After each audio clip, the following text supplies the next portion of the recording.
Let me ask you this now. So where do you and President Bukele, what is the long-term goal?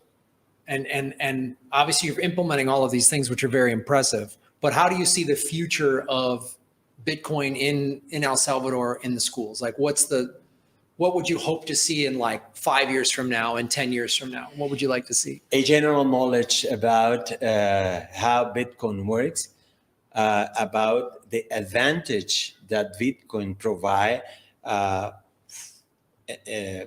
in different that we already have the traditional system, because right now, as I was saying, our population still have some wrong ideas about using Bitcoin. It's very fragile. I mean, right now you have 10, tomorrow you're going to be 1, but at the same time, the next day of tomorrow you're going to be 200, right? That thing it have to be in our perception, in our minds.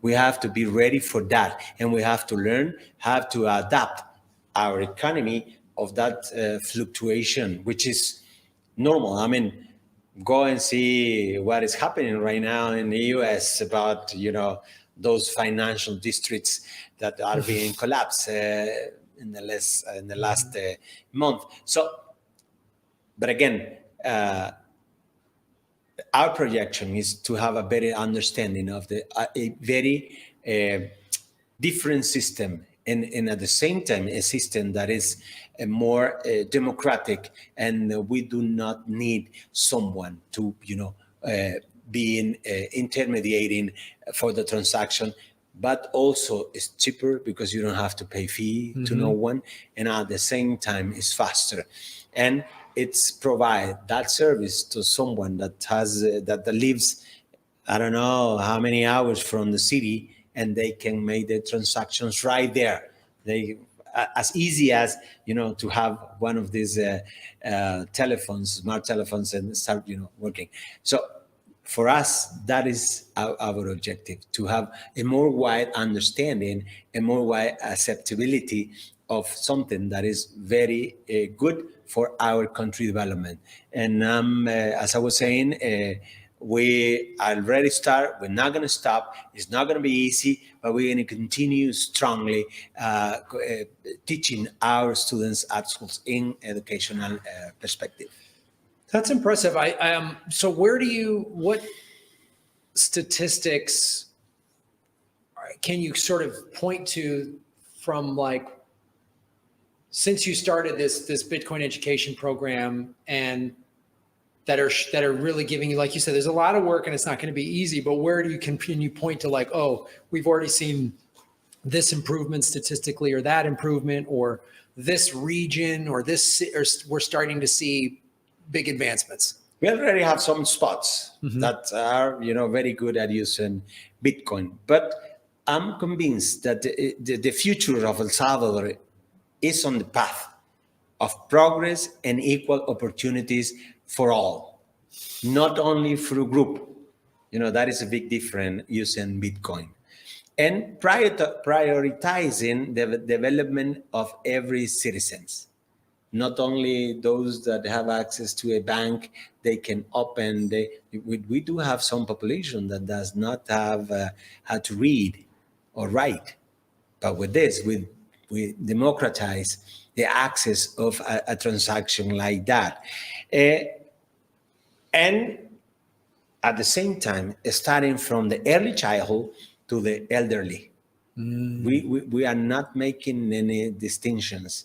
We want to start from early childhood because we need it, but at the same time, we are giving the opportunities to the ones that is, at the end of their life, maybe, I don't know, elderly. And of course, reversing decades of looting, corruptions, violence, poverty, inequity, unhealthiness, poor education, and countless challenges will not be easy. I'm pretty sure of that. But we're going to go against that. We're going to continue with our best effort in order to provide our population a more equal opportunities. as I was saying before, it's not going to be easy, but with hand in hand with God and our leader, President Bukele, which I told you at the beginning, he had the guts in order to take decisions like that we are discussing right now. The country is beating already, and it's going to continue beating on the things that I mentioned before: health, security, education, first-class infrastructure, culture, sports, and welfare of our population. We want to have a state of welfare for our populations. And one of the tools that we Mr. President identify is the use of Bitcoin in a very popular way. So again, this is not a job. This is an honor. This is an opportunity for a international, civil servant working for 25 years. You mentioned the country, and I was there with the UN. But now it's our time to work for our country, you know. And for that purposes, I feel honored, and I feel so comfortable the things that we've been doing, led by President Bukele.